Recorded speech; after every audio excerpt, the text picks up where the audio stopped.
चलें जी, अब हम अपने सेशन को जो है वो स्टार्ट करते हैं। थोड़ी देर में वेट कर रहा था ताकि मैक्सिमम लोग जो है वो ज्वाइन कर लें। हमारा बीएफडी का ये बैच दिसंबर 2022 एंड ऑब्वियसली जून 2023, फिर उसके बाद अगर किसी ने दिसंबर 2023 के लिए रजिस्ट्रेशन करवाई हुई है तो ये दो तीन बैचेस के लिए क्लास जो है वो कंडक्ट हो रही है। माइक बंद कर दीजिएगा प्लीज अपना। ऑलराइट। हमने एक ओरिएंटेशन तकरीबन आप समझें कि 1-2 हफ्ते पहले रखी थी, लेकिन तब बहुत सारे स्टूडेंट्स थे जो सीफैप का एग्जाम दे रहे थे या उसकी प्रिपरेशन कर रहे थे, और चंद एक स्टूडेंट्स थे जो आर्टिकल्स और ये वाला सारा जो सारा मामला चलता है इसके अंदर बिजी थे, तो वो ओरिएंटेशन अटेंड नहीं कर पाए। देन जब रजिस्ट्रेशन हो गई तो उन स्टूडेंट्स ने फिर से रिक्वेस्ट की कि सर आप एक दफ़ा जो पहली ओरिएंटेशन की क्लास है वो दोबारा से कंडक्ट कर लें, सब्जेक्ट के बारे में बताना, एग्जाम रिक्वायरमेंट्स क्या वो गलतियां हैं, किस किस तरीके से सारी चीज़ें हो रही होती हैं वो बता दें, और फिर उसके बाद हम जो है वो फॉर्मली अपनी क्लासेस का जो है वो स्टार्ट ले लेंगे। अच्छा, आप में से जो जो ऑडियंस है इनमें दो तरह के लोग होंगे। कुछ ऑडियंस ऐसी होगी जो कैफ पे एक नया सब्जेक्ट एमएफए के नाम से, जो आपका कैफ 6 एमएफए का सब्जेक्ट है, ये दे चुकी होगी, और कुछ कुछ ऑडियंस ऐसी होगी जिन्होंने ये कैफ 6 एमएफए का पेपर अभी नहीं दिया होगा। क्यों? क्योंकि वो पुरानी स्कीम में कैफ क्लियर करके आए होंगे, एक आध अटेम्प्ट उन्होंने फाइनल की कोई और दी होगी, उसमें बीएफडी नहीं इंक्लूडेड होगा, या फिर पुराने स्टूडेंट्स होंगे जिन्हें अब बीएफडी जो है वो अटेम्प्ट करना है। तो थोड़ा सा यहाँ से बात को स्टार्ट करते हुए चलते हैं कि यार दो तरह की चीजें, एक बिजनेस फाइनेंस, दूसरा बिजनेस मैनेजमेंट। ये दो चीजें थी, ये दो सब्जेक्ट्स थे। आप कैफ लेवल पे देखते थे तो बीएमबीएस के नाम से या बीसीबीएस के नाम से, ओबीबीएस के नाम से बिजनेस मैनेजमेंट तो पढ़ा दिया जाता था, but at the same time business finance का वहां पे कोई खास इतना इंट्रोडक्शन था नहीं। कॉस्टिंग के एरिया के अंदर थोड़ी बहुत एनपीवी, आईआरआर और फाइनेंशियल इंस्ट्रूमेंट्स की चीजें थी, इसके अलावा कहीं भी कुछ भी आज सच इसके इस हिसाब से जो है वो नहीं था। अब आई कैप ने कैफ के लेवल पे एक सब्जेक्ट इंट्रोड्यूस कर दिया by the name of MFA, managerial and financial analysis. इसके अंदर प्राइमरली वो चार चीजों को टारगेट करता है। इसके अंदर ये बिजनेस मैनेजमेंट को भी टारगेट करता है, इसके अंदर ये फाइनेंस को भी टारगेट करता है, इसके अंदर ये स्टेटिस्टिक्स को भी टारगेट करता है, और इसके अंदर ये आईटी को भी टारगेट करता है। ये चारों चीजें बहरहाल इस सब्जेक्ट के अंदर है। फिर इवेंचुअली आपके पास फाइनल पे ये दो सब्जेक्ट्स आ जाते हैं, सीफैप 4 और आपका सीफैप 3। ठीक है, 4 आपको फाइनेंस समझने में हेल्प करता है, which is the numbers game और the quantitative analysis of things. CFAP 3 आपको उसी का क्वालिटेटिव एनालिसिस करना, ये कह लो कि उसकी जो मैनेजमेंट साइड है वो मैनेजमेंट साइड जो है वो प्रोवाइड करता है। So as the name suggest, अब बीएफडी प्योरली, अगर मैं आज के फैशन की बात करूं, आज ये प्योरली एक बिजनेस फाइनेंस डिसीजंस का पेपर बन चुका है। और चूंकि अब कैफ के लेवल पे उसने बेसिक्स का एक एग्जाम इंट्रोड्यूस करवा दिया है, जिसके अंदर weighted average cost of capital, जिसके अंदर एनपीवी आईआरआर, जिसके अंदर बजटिंग, वर्किंग कैपिटल मैनेजमेंट, ये वाली सारी चीजें वहां पर मुकम्मल हो जाती हैं, कि ये वाली सारी चीजें बेसिक लेवल पे वहां कवर हो जाती हैं, तो फिर वो C54 के लेवल पे इसको कंप्लीटली एक प्रैक्टिकल पेपर बनाता है।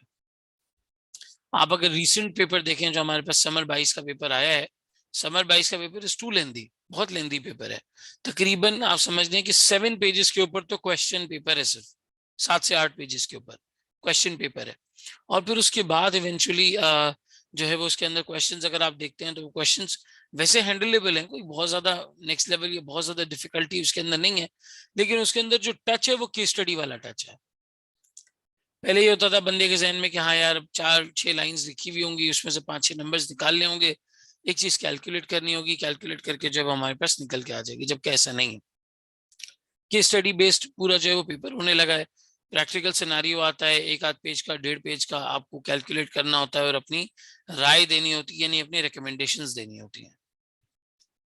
ये रिकमेंडेशंस का फैशन पहले कभी नहीं हुआ करता था बीएफडी में, आज से अगर 4-5 साल पहले उठाएं, ये बहुत आराम से पीस मील में आके आपने बीएफडी के पेपर में इंट्रोड्यूस कर दिया। ठीक है, तो जैसे इसके नाम में डिसीजन मेकिंग का वर्ड आ रहा है, बाकायदा तौर पर अब इस पेपर के अंदर इसकी रिफ्लेक्शन भी आ रही है कि आप फाइनेंस रिलेटेड डिसीजन मेकिंग इस पेपर के अंदर करते हैं।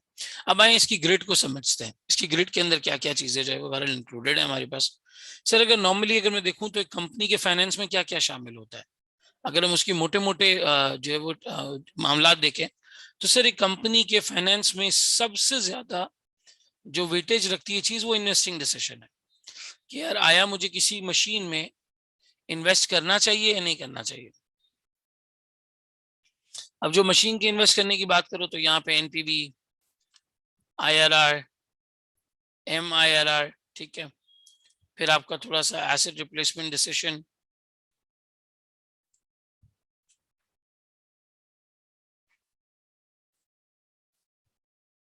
फिर यहाँ पे आपके पास आ जाता है कैपिटल राशनिंग, ठीक है। फिर आपके पास इसी तरीके से यहाँ पे आ जाता है लीज वर्सेस बोरो, यहाँ आ जाता है सेंसिटिविटी एनालिसिस, और आप समझ लें पे बैक पीरियड। एक तो इन्वेस्टिंग डिसीजन है। फिर इसी इन्वेस्टिंग डिसीजन के अंदर मुझे किसी कंपनी को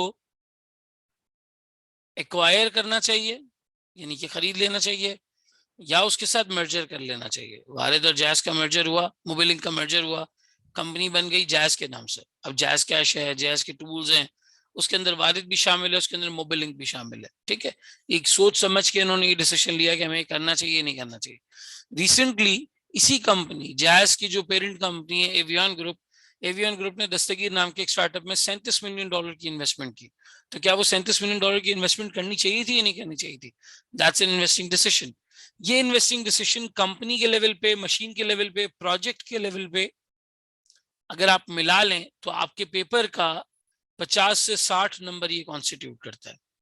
50 से 60 नंबर तकरीबन आपका ये कॉन्स्टिट्यूट करता है। अगर आप यहाँ पे देखें आपके ग्रिड के अंदर, तो आपकी ग्रिड में आपको यहाँ पे ये नजर आएगा, ये वाला area, business appraisal and securities. This is purely in the investing decision side. Investing in the machine, investing in a particular project, investing in a company, और आपका mergers and acquisition, ये सारा का सारा यहाँ पे जो है आपके पास इंक्लूडेड होता है। इसका कुछ फ्लेवर आप पास्ट में अपनी कॉस्टिंग के एरिया में या एमएफए के एरिया में, जो भी सब्जेक्ट आपने पढ़ा है, चाहे आप पुराने स्टूडेंट हो नए स्टूडेंट हो, दोनों केसेस के अंदर आपने उसका एक ओवरव्यू बेसिकली देखा हुआ है, ठीक है। फाइनेंस में एक मेजर पार्ट ये होता है। दूसरा फाइनेंस का मेजर पार्ट होता है कि सर हमारी सोर्स ऑफ फाइनेंस क्या होनी चाहिए। हम क्या इक्विटी से पैसा रेस करें, हम क्या डेट से पैसा रेस करें, हमारे पास एक लिमिटेड कैपिटल है तो उस कैपिटल को बढ़ाएं कैसे, कैसे इसके अंदर आगे बढ़े। अब आपने weighted average cost of capital का नाम सुना होगा, वैक का नाम, वो यहाँ पे इंक्लूडेड होता है। पोर्टफोलियो थ्योरी यहाँ पर हम पढ़ेंगे इंशाल्लाह ताला। आपका म्यूचुअल फंड्स का जो कॉन्सेप्ट है, बहुत सारे स्टूडेंट्स ने सुना होगा, आज तक कभी उसको इतना डिटेल में समझा नहीं होगा, वो यहाँ पे इंक्लूडेड है। तो ये आपकी सेकंड ग्रिड है, कैपिटल एंड इट्स सोर्सेस। सबसे ज्यादा डिसीजन मेकिंग और एनालिसिस यहां से पूछा जा सकता है। एक कंपनी को डेट से पैसे लेने चाहिए या इक्विटी से, ये इतना इजी फैसला नहीं है। एनपीवी या आईआरआर निकालने जितनी आसान बात नहीं है। तो एक बड़ा चंक यहाँ से जो है वो अच्छा डिसीजन मेकिंग और एनालिसिस का बन सकता है। ये देखिए यहाँ 25 से 30 नंबर इसका वेटेज है, 40 से 60 नंबर इसका वेटेज। ऑन एवरेज इसको आप 50 रख लो, ऑन एवरेज इसको आप 20 रख लो, या लेट्स से 27-28 रख लो, 20 रख लो, तो 70 नंबर तकरीबन पेपर आपका 75 नंबर का यहाँ से बन जाता है। हम इसको एवरेज कर लेते हैं 75 नंबर का पेपर आपका यहाँ से बन गया। Last part financial risk management का है। इसके अंदर हम दो चीजें सीखते हैं, एक फॉरेन एक्सचेंज, कि फॉरेन एक्सचेंज की जो फ्लक्चुएशन है आजकल तो आप देख ही रहे, डॉलर कहाँ 190 से आपके पास जो है 207 208 पर करंटली आ गया है। आगे जाके इंशाल्लाह ताला कम हो जाए तो एक अलग बात है, लेकिन as we speak today, as of today, dollar 207 208 के ऊपर, 210 रुपए के ऊपर जो है वो ट्रेड कर रहा है। ये अप एंड डाउन की वजह से कंपनी की पीएनएल को बहुत इफेक्ट होता है, बहुत ज्यादा इफेक्ट होता है। तो इसको मैनेज कैसे किया जा सकता है sir? Forwards, futures, option, swaps, ये इस तरह के जितने नाम आपने सुने होंगे सारे यहाँ पर हैं। दूसरा यहाँ पे इंटरेस्ट रेट रिस्क मैनेजमेंट, क्योंकि सर जहां पे फॉरेन एक्सचेंज रेट मूव करता है वहां पे आपके इंटरेस्ट रेट्स भी मूव करते हैं, वहां पे आपके इंटरेस्ट रेट्स में भी मूवमेंट आती है। इंटरेस्ट रेट से फाइनेंस कॉस्ट खराब हो जाती है, इंक्रीज कर जाती है बहुत ज्यादा। तो कंपनी इसको कैसे मैनेज करती है, ये तीसरा पार्ट है। इधर से एवरेज 25 नंबर आएंगे। तो पहला 50 नंबर का पार्ट है जिसमें दो मेजर एरियाज हैं, एक मर्जर एक्विजिशन और एक मशीन और प्रोजेक्ट, जिसमें NPV, IRR, MIRR, asset replacement, capital rationing, lease versus borrow, sensitivity analysis और पे बैक मैंने आपको बताया। मर्जर एक्विजिशन के अंदर कंपनी को एक्वायर करना है नहीं करना है, डीमर्जर, स्पिन ऑफ, डीमर्जर इंशाल्लाह ताला आप यहाँ पे पढ़ोगे। ये सारा एरिया यहाँ पे शुरू में आ रहा है। ये तकरीबन आप समझ लें कि ऑन एवरेज 50 नंबर के लिए एरिया आता है। सेकंड आपका कैपिटल एंड रिसोर्सेज है, इसके अंदर आप weighted average cost of capital पढ़ोगे। इसमें आप कैपिटल स्ट्रक्चर की थियरीज पढ़ोगे कि भाई इक्विटी से कब पैसा लाना चाहिए, डेट से कब लाना चाहिए, क्या चीज कंपनी के लिए कब फायदेमंद होती है। फिर उसके बाद एट द सेम टाइम आप यहाँ पे म्यूचुअल फंड्स पढ़ोगे, पोर्टफोलियो थ्योरी पढ़ोगे, आप यहाँ पे कैपिटल एसेट प्राइसिंग मॉडल जैसी एक यूनिक चीज पढ़ोगे जिससे आपको पता चलेगा कि यार शेयर होल्डर अपना रिटर्न कैलकुलेट कैसे करता है, वो ये एक्सपेक्टेशन कैसे डेवलप करता है कि उसको किसी इन्वेस्टमेंट से किसी बिजनेस से कितना रिटर्न चाहिए। वो सारा का सारा हम यहाँ पे पढ़ेंगे इंशाल्लाह। सर दिसंबर 22 के लिए तैयारी करेंगे, जून 23 के लिए तैयारी करेंगे, दिसंबर 23 के लिए तैयारी करेंगे। ये 3 बैचेस हैं जो आपकी अब जो करंट क्लासेस हैं उसके लिए रेलिवेंट है। दिसंबर 22, ठीक है, जून 23 और दिसंबर 23। कोई भी रजिस्ट्रेशन कराना चाहता है इन 3 अटेम्प्ट्स के लिए करवा सकता है। ठीक है, क्लासेस 6 महीने चलेंगी, 6 महीने में बात मुकम्मल हो जाएगी। एक्सेस जिनको आगे तक है, जिनका पेपर आगे है उनके पास आगे तक एक्सेस रहेगा, जो दिसंबर 22 में दे रहे हैं वो दिसंबर 22 में प्रिपेयर करके दे देंगे। तो ये बेसिक मैंने आपको बताया सिलेबस के बारे में कि सिलेबस की आउटलाइन क्या है। सिलेबस की आउटलाइन में 4 यूनिक एरियाज आप आइडेंटिफाई कर लो। आम आसान फहम अगर हम बात करें, 4 यूनिक एरियाज है हमारे पास। प्राइमरीली एक इन्वेस्टिंग डिसीजन,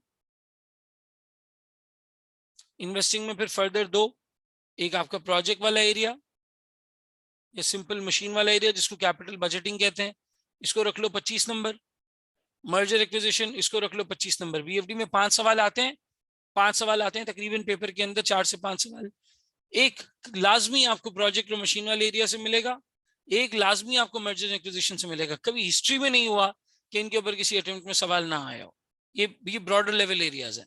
फिर आ जाओ तीसरा आपके पास यहाँ पे फाइनेंसिंग डिसीजन। फाइनेंसिंग डिसीजन में आप पढ़ेंगे वैक, आप पढ़ेंगे कैपिटल स्ट्रक्चर थियरीज, आप पढ़ेंगे पोर्टफोलियो थियरी, आप पढ़ेंगे सीएपीएम, आप पढ़ेंगे म्यूचुअल फंड्स। पोर्टफोलियो, एक कंपनी किस क्या सोच के दूसरी कंपनी के स्टॉक्स बाय करती है। आप अगर स्टॉक एक्सचेंज में हैं तो उसको इन्वेस्ट करते वक्त किन किन चीजों को इन्वेस्ट करते वक्त आप क्या कर सकते हैं, ये वाली सारी चीजें यहाँ पर आती हैं। तो ये एरिया आपका तकरीबन 25 मार्क्स का है। और फिर उसके बाद आपके पास फॉरेक्स है एंड इंटरेस्ट रेट है। इन दोनों की आप सीखेंगे रिस्क मैनेजमेंट। रिस्क मैनेजमेंट से मतलब इनकी फ्लक्चुएशन से अपने आप को बचाया कैसे जा सकता है, इस फ्लक्चुएशन से अपने आप को बचाया कैसे जा सकता है। ये एरिया है 25 नंबर का। चारों से आपको कंपलसरी क्वेश्चन जो है वो मिलेगा। इन्वेस्टमेंट अप्रेजल से तकरीबन इन्वेस्टमेंट ये वाला जो एरिया है तकरीबन यहाँ से एवरेज 50 नंबर के क्वेश्चन आएंगे। अगर 15-15 के कर लो तो 2-3 क्वेश्चन यहाँ से आ जाते हैं। फाइनेंसिंग डिसीजन से लाजमी एक क्वेश्चन आता है, ठीक है। फॉरेक्स से लाजमी एक क्वेश्चन आता है। फिर वो एक क्वेश्चन को 2 पार्ट्स में तोड़ देता है, एक में आपसे करेंसी टेस्ट कर लेता है, एक में आपसे इंटरेस्ट रेट टेस्ट कर लेता है। रिसेंट पेपर उठा के देख लो, too detailed, very detailed plus lengthy. लेकिन अगर आप उसको एनालाइज करो ना, उस पेपर को, रीसेंट अटेम्प्ट के पेपर को, यानी जून 22 की मैं बात कर रहा हूँ, जून 2022 के पेपर को आप एनालाइज करो, बहुत ज्यादा डिटेल थी, लेकिन डिटेल होने की वजह से एनालिसिस का रूम भी उतना ही था। आप सजेशन दे सकते थे, आप रिकमेंडेशन दे सकते थे। तो सर क्या बीएफडी का पेपर एक नॉर्मल मैथ्स का पेपर होता है या एक फाइनेंशियल एडवाइजर का पेपर होता है? भाई एक एडवाइजर का पेपर होता है। You need to advise to the company कि कंपनी को इस स्टेप पे ये काम करना चाहिए या नहीं करना चाहिए, या eight the same time numbers की मदद से आप एनालिसिस अपना देते हो, अपनी रिकमेंडेशंस देते हो, अपनी कमेंट्स देते हो कि भाई आपके हिसाब से सिचुएशन में क्या होना चाहिए। आहिस्ता आहिस्ता वक्त के साथ साथ ये बीएफडी का जो तर्ज अमल है ना पेपर का, ये एएफएम की तरफ जा रहा है, जो एसीसीए का पेपर है। आप एसीसीए एएफएम का पेपर उठा के देखें, ऐसा ही है। 50-50 नंबर के मेरे ख्याल 2 सवाल आते हैं, या एक 50 नंबर का 2 25-25 के आते हैं। पूरा पेपर तकरीबन आप उसी के उसमें एम्बिट में जो है वो करते हैं। एक आध अटेम्प्ट मैंने देखी थी, एक क्वेश्चन आया है 50 नंबर का, एक सिनेरियो आया है, पूरा पेपर उसी के ऊपर है। मेरे ख्याल वो एसबीएल का पेपर था, एसबीएल में गालिबन इस तरह से होता है।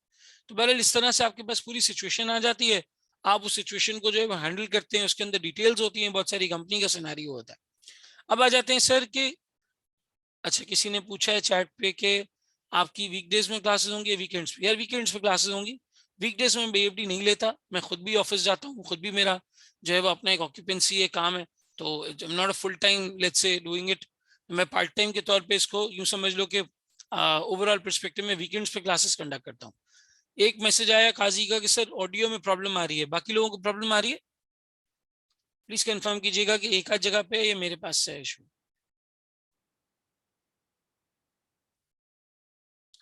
All good?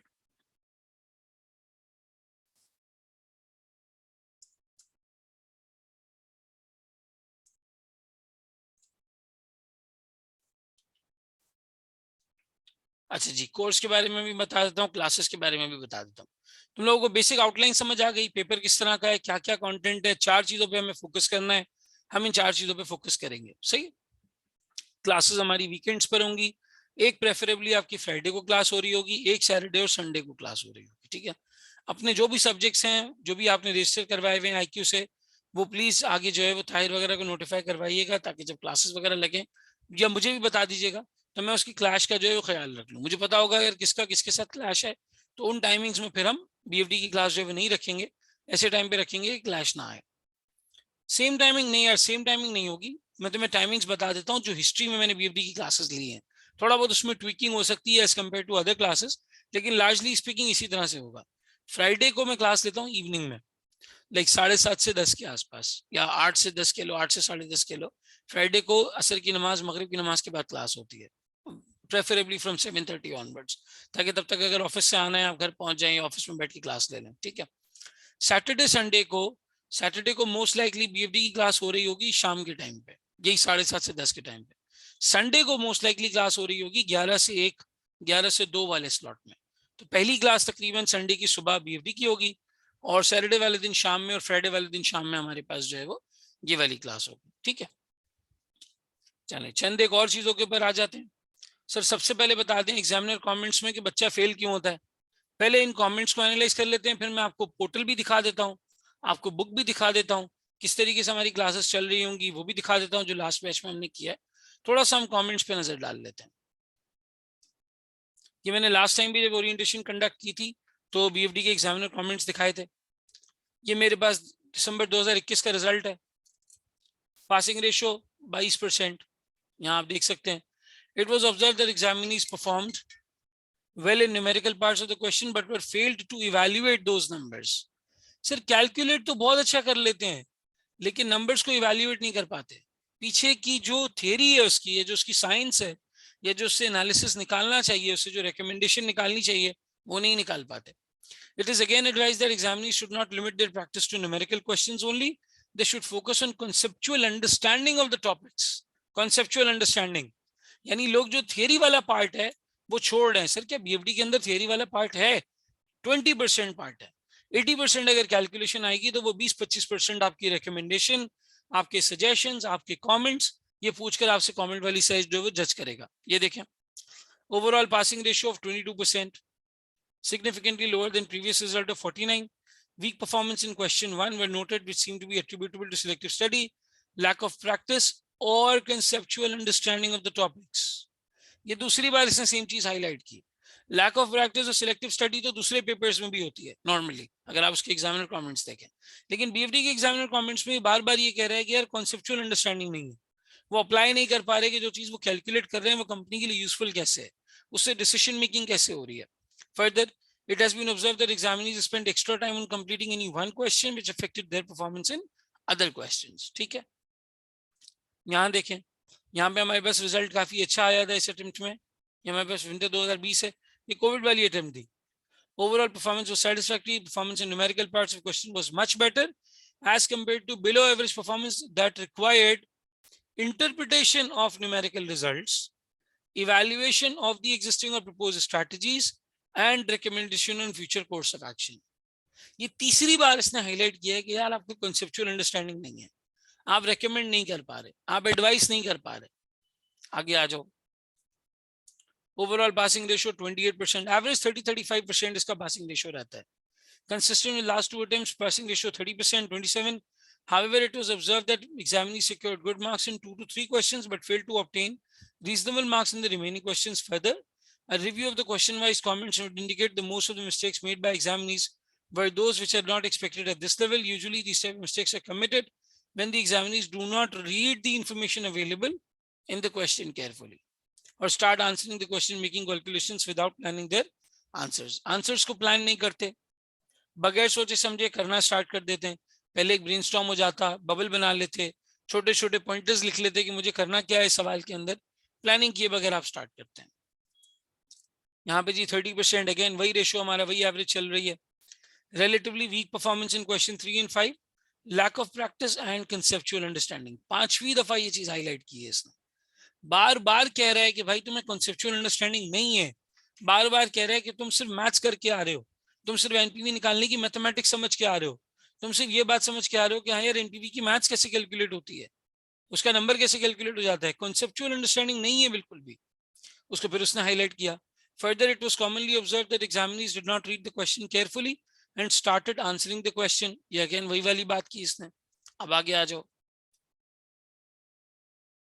इधर भी ओवरऑल पासिंग रेशियो 27% के आसपास। अच्छा, ये मैक वाले एरिया के ऊपर ट्रांसफर प्राइसिंग के उसने कमेंट किया, मैक वाला एरिया अब रिमूव हो गया है बीएफडी से। पहले मैनेजमेंट अकाउंटिंग एरिया होता था 20% का, अब वो रिमूव हो चुका है। सही है। However, it seemed that desired amount of practice was lacking, and this trend was visible in almost all the questions. Through the maximum impact was on the question on transfer pricing. Transfer pricing अब remove हो चुका है तो वो हमारे लिए इतना relevant नहीं है। ठीक है, चलिए जी, यहाँ पे नॉर्मल जनरल से कमेंट्स दिए हुए, सो ऑन सो फोर्थ। तो हमने यहाँ पे एक बात देखी सबसे ज्यादा, वो बार बार जिस चीज को हाईलाइट कर रहा है कि sir there is no conceptual understanding. आप कॉन्सेप्चुअल अंडरस्टैंडिंग नहीं कर पा रहे, आप अपने आंसर्स को इवैल्यूएट नहीं कर पा रहे, आप रिकमेंडेशन या अपनी कोई जजमेंट है वो नहीं दे पा रहे। मिसाल के तौर पे उसने मर्जर एक्विजिशन में आपसे नंबर कैलकुलेट करवाया, आपने बोला यार बहुत अच्छा नंबर आ रहा है, कंपनी तो बड़ी ल्यूक्रेटिव है, बाय करना चाहिए, लेकिन फिर उसने कहा यार अदर फैक्टर्स बताओ, वो अदर फैक्टर्स कौन से हैं जो अफेक्ट करेंगे। सही है, कंपनी बिल्कुल नए बिजनेस की तरफ जा रही थी, तो आपने अदर फैक्टर में ये लिखना होगा कि भाई आज एक नए बिजनेस की तरफ जा रहे हैं, एक्सपीरियंस तो नहीं है बिल्कुल भी इस बिजनेस का, तो शुरू में ख्याल रखना होगा, वेरिएबल्स को जल्दी अचीव करना होगा, रोबस्ट परफॉर्मेंस लानी होगी, ग्रोथ पे फोकस करना होगा, वरना ये कंपनी जो बाहर जाएगी। कभी कभी इस तरह के रीजंस भी होते हैं कि जो मैनेजमेंट होती है जिस कंपनी को आप एक्वायर कर रहे होते हो वो रिजिड होती है बहुत। मिसाल के तौर पे अगर वारिद में जो लोग नीचे काम कर रहे हैं वो अगर उसको पॉजिटिवली ना लें, नेगेटिवली लें, तो वो कभी भी मर्जर सक्सेसफुल नहीं होने देंगे। सर वजह क्या है कॉन्सेप्चुअल अंडरस्टैंडिंग ना होने की? देखो वजह यह है कि कोई भी चीजों की साइंस में नहीं जाना चाहता। हर बंदा कहता है सर ये बता दें नंबर कैसे कैलकुलेट होगा बस।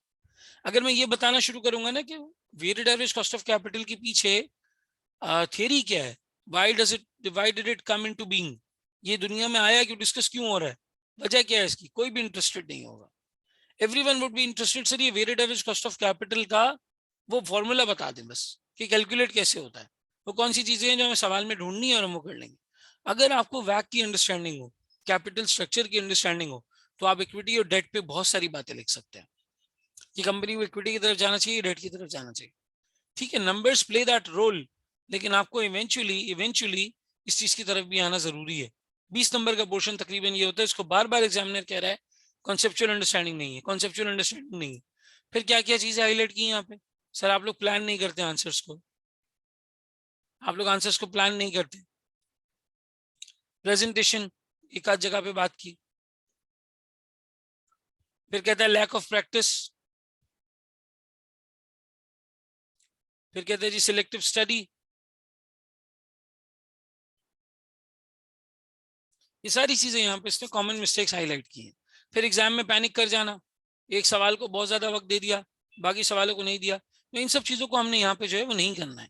सर मुबशिर कहते हैं सर आप ग्रास रूट लेवल से हर टॉपिक स्टार्ट करवाएंगे या कुछ पास्ट नॉलेज की अजम्पशन लेंगे? नहीं यार, ग्रास रूट लेवल से स्टार्ट कराएंगे। मैं इस चीज पर ये नहीं कर सकता अजम्पशन कि यार जो स्टूडेंट आ रहा है उसने एमएफए दिया हुआ ही है और उसको बेसिक्स पता है। मैं बेसिक से शुरू करूंगा क्योंकि अभी बहुत बड़ा चंक है बीएफडी का जो पुराने स्टूडेंट्स वाला है जिन्होंने एमएफए नहीं दिया हुआ। तो जिस तरह बिल्कुल बेसिक से स्टार्ट होता है, आप यूट्यूब पे चाहें तो मेरे जो ये बीएफडी के लेक्चर्स वगैरह हैं इसका डेमो देख सकते हैं, डेमो लेक्चर्स देख सकते हैं। उन डेमो लेक्चर्स में बिल्कुल बेसिक से मैंने चीजें स्टार्ट की हैं, from the very grass root level. बाकायदा यहाँ इस बात से शुरू किया हुआ है कि फाइनेंस का मतलब क्या होता है, कैपिटल का मतलब क्या होता है, कैपिटल एम्प्लॉयड कहते किसको है, कंपनी कितने सोर्सेस से फंड्स रेज करती है, ये सारी। फिर जावेद ने पूछा sir how long it takes live class to be available on portal. यार अभी वो बता देता हूँ मैं आपको, अभी बता देता हूँ। अच्छा जी, अब आ जाते हैं थोड़ा सा हमारी पोर्टल की डिस्कशन के ऊपर। देखो ये जून 22 का पोर्टल है, यहाँ पे लिखा हुआ आ रहा होगा business finance decision batch for December, sorry June 22 की रिकॉर्डेड लेक्चर्स हैं। अब हमने इसका नाम दिसंबर 22 किया हुआ है। थोड़ा सा पोर्टल के तरीकाकार को समझ लीजिएगा। ये मेरी बुक है C-FAB4 BFD की, अभी मैं स्क्रीन शेयर करके भी इस बुक का पूरा आपको रन थ्रू भी करवाऊंगा। यहाँ पे बुक पड़ी हुई है, डाउनलोडेबल है, आप आराम से डाउनलोड कर सकते हैं, कोई इसमें ऐसा मसला नहीं है, ठीक है, आप यहाँ आराम से डाउनलोड कर सकते हैं। लेकिन ये मैं अपडेट करूंगा, तो अभी ऑर्डर मत करना, डाउनलोड करके PDF में देख लो, नहीं डाउनलोड हो पाती, पोर्टल में कोई मसला होता है, कोई मसला नहीं है, मैं आपको सॉफ्टवेयर प्रोवाइड कर दूंगा, गूगल ड्राइव का लिंक दे दूंगा, उससे डाउनलोड कर लेना, ठीक है। यहाँ पे बुक पड़ी हुई है। अच्छा एक सवाल आया हमारे पास बीच में, सर BFD में ओपन बुक की क्या इम्प्लीकेशन हो सकती है। इम्प्लीकेशन कुछ नहीं, आपको 2-3 बुक्स अलाउड होती है, मेरा ख्याल है 3-4 बुक्स अलाउड होती हैं, आप वो ले जाएं। और ओपन बुक पेपर होता है, ओपन बुक है, आप बुक खोल के देख के इन चीज़ों को जो है वो कर सकते हैं, सही है। फाइनेंसिंग डिसीजन के ऊपर बहुत फोकस करना है, वहां से एक अच्छा सवाल जो है बन जाता है, जो स्टूडेंट्स को अक्सर घुमा देता है, क्योंकि उसके अंदर एनालिसिस वाला एलिमेंट बहुत है। इन्वेस्टिंग डिसीजन, फिर मर्जर एक्विजिशन बहुत ज्यादा इंपॉर्टेंट है। फॉरेक्स रिलेटिवली इंटरेस्टिंग है, जल्दी समझ में आ जाता है, लेकिन आसानी हो जाती है। सर कौन सी बुक्स आप सजेस्ट करते हैं। देखो एक तो जो मेरी बुक है वो लेके जाओ, उसमें मैं फॉर्मूला बुक भी रख दूंगा, और जो मेन स्ट्रीम स्टडी टेक्स्ट है वो भी रख दूंगा। जुलाई में इंशाल्लाह रेडी हो जाएगी किताब, सही। जुलाई में अपडेटेड वर्जन रेडी हो जाएगा। अभी पढ़ने के लिए जून 22 का एडिशन डाउनलोड कर लो, उससे इतना कोई मैसिव चेंज नहीं आएगा। मैं सवालात नहीं ऐड करूंगा, एक्सरसाइजेस नहीं ऐड करूंगा। फॉर्मूला बुक और ये वाली बुक पहले अलग अलग हुआ करती थी मेरी, दोनों को कंबाइन कर दूंगा, दोनों को कंबाइन कर दूंगा, एक ही किताब कर दूंगा, ठीक है। और इस दफा हुआ यह था कि ICAP ने बहुत सारे स्टूडेंट्स के साथ ये मसला किया रिसेंट अटेम्प्ट में, पहली बार, कि जिनकी बाइंड हुई हुई किताबें थी ना, हार्ड बाउंड किताबें थी, उनकी किताबें ले ली। बोला नहीं भाई, और ये लाहौर इस्लामाबाद में नहीं हुआ, ये कराची की सिर्फ एक उसमें जो है वो सेक्शन में हुआ है, ये आपका रीजन प्लाजा वाले लोकेशन के ऊपर। अगर ऑलरेडी प्लेस कर दिया तो फिर कैंसिल करवा दो, कोई मसला नहीं है, ताहिर से रिक्वेस्ट कर लो कि सर ने कहा बुक अपडेट होगी, फ़हीम भाई ने अभी तक प्रिंट नहीं की होगी किताब, आज ही करवा दें। उनको बोले यार बुक अपडेट होगी, सर कह रहे हैं जुलाई में ऑर्डर जो है वो प्लेस कर दें। अपडेटेड बुक देखो तुम लोगों के फायदे के लिए है, इस किताब से भी पढ़ सकते हो, कोई इसमें मना नहीं है, लेकिन उसमें मैं एडिशनल क्वेश्चंस डालूंगा। थियरी में कोई चेंज नहीं है उसके अंदर, जो सब्जेक्ट मैटर है उसमें कोई चेंज नहीं है, सब्जेक्ट मैटर वही रहेगा। मैंने सवालात एडिशनल डालने हैं। मैंने दो बुक्स को यानी इसको और फॉर्मूला बुक को कंबाइन कर देना है। फॉर्मूला बुक क्या होती है, सिर्फ फॉर्मूला बुक के अंदर तमाम फॉर्मूलाज 20-25 पेजेस पे लिस्ट हुए हुए होते हैं, ताकि एग्जाम में आपको इतनी बड़ी बुक को नेविगेट ना करना पड़े, इतनी बड़ी बुक को एक एक चीज देखनी ना पड़े। आप आराम से फॉर्मूला बुक देखें, आपको समझ में आ जाएगा कि क्या कहानी चल रही है। पहले मैं आपको बुक दिखा देता हूँ, अगर बुक पे सवालात आ रहे हैं तो फिर हम पोर्टल पे चल लेते हैं। 2 मिनट दे दें बस मुझे। ये हमने बुक कहाँ पे रखी हुई है,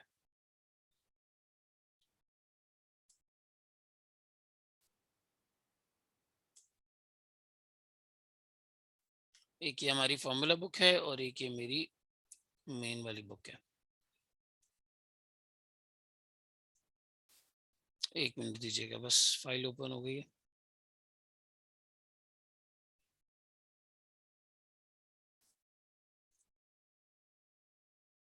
पोर्टल दिखाना है आप लोगों को, बुक दिखानी है, ठीक है। हाँ कैरी फॉरवर्ड हो जाएगी यार इंशाल्लाह, वो मसला नहीं होगा, टेंशन नहीं लो। मुशर्रफ पेपर से तो आप समझे कि अगर आपका दिसंबर का बैच है ना, तो मैं इंशाल्लाह अक्टूबर के एंड में खत्म करवा दूंगा, अक्टूबर में खत्म हो जाएगा। लेकिन मेजर क्लासेस तो आपके पास ऑलरेडी पड़ी हुई हैं पोर्टल के ऊपर। अगर आपको जल्दी खत्म करना है अपने पेस पे, तो आप रिकॉर्डेड देख के भी खत्म कर सकते हैं, इसमें कोई ऐसा मसला नहीं है, ठीक है। देखो ये मेरी मेन स्ट्रीम स्टडी टेक्स्ट है, ये पूरी स्टडी टेक्स्ट, इसके ऊपर टाइटल पेज वगैरह आ जाता है, वो मैंने PDF में नहीं रखा हुआ। ये आपकी किताब है। सबसे पहले पास पेपर एनालिसिस है, इसमें मैं लास्ट अटेम्प्ट का जो पेपर है जो जून 22 में आया है वो अपडेट करूंगा। एक मुझे ये चीज अपडेट करनी है इसके अंदर, ऑलरेडी ये वर्क इन प्रोग्रेस है। बाकी देखो पूरा आपका पास पेपर का एनालिसिस आ रहा है, शुरू में पूरा पास पेपर का एनालिसिस आ रहा है, सही है। आप आगे आते जाएं, ये टॉपिकल पास पेपर एनालिसिस आ गया, इसके अंदर मुझे एक अटेम्प्ट और ऐड करनी, ठीक है। फिर आपके how to use this book, आपको इस बुक को इस्तेमाल कैसे करना है अपने पोर्टल के साथ, इसकी एक्सप्लेनेशन दी हुई है पूरी, कैसे आपको इस्तेमाल करना है। तो मैं जब पोर्टल दिखाऊंगा तो इसको लिंक करवा दूंगा कि कैसे हम इसको यूज कर रहे हैं। यहाँ पे नेविगेशन कैसे पोर्टल पे करनी है ये भी लिखा हुआ है। सिलेबस बीएफडी का यहाँ पे इंक्लूडेड है, ग्रिड इंक्लूडेड है जो हमने अभी डिस्कस की, ठीक है। फिर आप आगे आ जाएं, यहाँ से आपका इन्वेस्टमेंट अप्रेजल वाला एरिया जो है वो स्टार्ट हो जाता है। ऐसे छोटे छोटे फ्लो चार्ट्स मैंने सब जगह डाले हुए ताकि आपको रिवीजन में इन चीजों में जो है वो काफी हद तक आसानी हो। फिर आपकी थ्योरी चल रही है, थ्योरी का मिजाज ये है कि एक दफा थ्योरी पढ़ोगे एक एग्जाम्पल आएगी, एग्जाम्पल के बाद फिर ये जो इलस्ट्रेशन आएंगी ना, इलस्ट्रेशन 1, इलस्ट्रेशन 2, इलस्ट्रेशन 3, ये सब पोर्टल पे इसी सीक्वेंस में होगा इंशाल्लाह ताला। जिस सीक्वेंस में किताब है बिल्कुल उसी सीक्वेंस में पोर्टल होगा। एक आध कोई सवाल अगर बीच में मैंने पोर्टल पे नहीं अपलोड किया तो वो आपकी प्रैक्टिस के लिए होगा कि भाई आप लोग अपनी प्रैक्टिस जो है वो उस पर करें। मिसाल के तौर पे 2 सवाल आते हैं बिल्कुल सिमिलर है, एक ही चीज तो दोनों में तकरीबन जो है टेस्ट की हुई है, एक मैंने लाजमी क्लास में करवानी है, एक आपने प्रैक्टिस में करनी है, ताकि आपका थोड़ा सा उस पर हाथ सेट हो जाए। अगर उसमें कहीं पर फंसते हो, कोई मसला होता है, मुझे मैसेज करो सर ये क्लास जो इसको जो है क्लास में करवा दें, या अगर क्लासेस एंड हो गई हैं तो इसको जो है आप करके अपलोड कर दें, मैं करके अपलोड कर दूंगा। मैंने लास्ट बैच में भी बहुत दफा किया था, स्टूडेंट्स भेजते थे सर ये फलाना सवाल है इसको करवा दें, मैं अपलोड कर देता था। अभी मैं पोर्टल का डिजाइन दिखाऊंगा, आप लोगों को समझ आ जाएगा। अच्छा जी, मुबशिर कहते हैं सर आप पोर्टल की जो ऐप है वो बहुत मसला करती है जैसे आपने, ठीक है। नहीं नहीं, देखो वो बीच में जो ग्लिचेस और डिले आए थे ना मुबशिर, वो इंटरनेट की वजह से आए थे। जब पाकिस्तान में बहुत सारी जगहों पे इंटरनेट का मसला चल रहा था, एक सबमरीन केबल वाला मसला चल रहा था, और एक रिसेंटली जब पीडीएम के मसले हुए थे, जो प्रोटेस्ट वगैरह लाहौर में हुआ था, तो गवर्नमेंट ने पूरी पूरी पाकिस्तान का इंटरनेट स्लो किया हुआ था। ये तब के मसले हैं। Right now portal is working very fine, बहुत अच्छे तरीके से काम कर रहा है, कोई मसला नहीं है। तो बहरहाल ये जो इलस्ट्रेशंस हैं, ये इलस्ट्रेशंस आपको पोर्टल पे नजर आएंगी। इलस्ट्रेशंस के बाद देखो क्वालिटी क्वेश्चंस हैं। जब भी आप इलस्ट्रेशन से आगे गुजरेंगे आपको फिर क्वेश्चंस नजर आएंगे। ये सारी एग्जांपल जो इलस्ट्रेशन चल रही है मैंने ये सब कुछ करवाया हुआ है। ये देखो, ये क्वेश्चन 1, क्वेश्चन 2, क्वेश्चन 3, ये पोर्टल पे इसी सीक्वेंस में आ रहे हैं। फिर उसके बाद ये बड़े वाले क्वेश्चंस, आहिस्ता आहिस्ता क्वेश्चंस की देखो लेंथ इंक्रीज हो रही है। फिर ये आईकैप के पास पेपर्स, ये सारे एग्जैक्टली यही सीक्वेंस में पोर्टल पे हुए हैं। तो मैं बुक जो अपडेट करूंगा ना, उसमें मैं जहां जहां जो सवाल ऐड करूंगा वो इंशाल्लाह ताला पोर्टल पे उसी सीक्वेंस में यहाँ पे जो है वो ऐड हुआ होगा। सही है। ये हायरार्की क्वेश्चंस। इस तरह आप चलते जाएं, चैप्टर बाय चैप्टर मैंने पहले थ्योरी दी है, चैप्टर बाय चैप्टर थ्योरी के बाद उसकी इलस्ट्रेशन दी है, इलस्ट्रेशन के बाद क्वालिटी क्वेश्चंस दिए। इलस्ट्रेशन और क्वालिटी क्वेश्चंस दोनों पोर्टल के ऊपर इसी सीक्वेंस में आ रहे हैं, बिल्कुल इसी सीक्वेंस में आ रहे हैं। तो आप जो है वो सीक्वेंस के अंदर उसको जो है वो अपने पास सॉल्व कर सकते हैं। सही है। ये आपके पास इस तरह से पूरी बुक का डिजाइन बना हुआ है। ये फॉर्मूला बुक है, एक छोटी किताब, टोटल जो है वो 35-40 पेजेस की, जिसमें सिर्फ फॉर्मूले आ रहे होंगे, ताकि एग्जाम में कहीं पे भी कोई चीज डालनी है आपको याद आ जाए। देखो ये वैक का फॉर्मूला आ रहा है, थोड़ा आगे आ जाओ, कैपिटल स्ट्रक्चर की चार्ट्स और ग्राफ्स आ जाएंगे बने हुए, ठीक है।